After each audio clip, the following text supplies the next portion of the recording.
to ask for consent in a non-weird way is a really common question I'm asked. And first, I always like to ask a question to that question, which is, what do you mean by non-weird?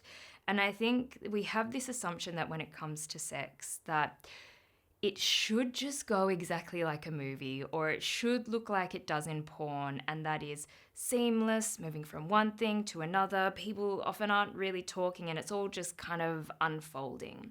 But what is happening in those scenes in movies or in porn is the actors have discussed, they know exactly what's going to happen, there's been direction before it, everyone is on board with what's about to happen.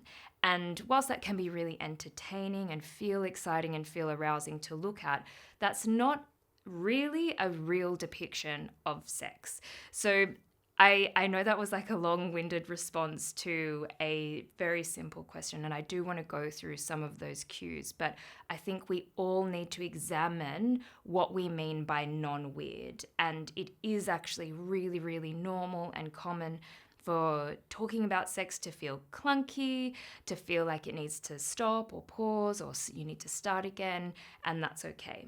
But if you're wanting some cues around things that you could ask, it might be, what are you interested in? What are your boundaries? What feels exciting for you? What turns you on? What turns you off? Where do you like to be touched? Where would you like to touch my body?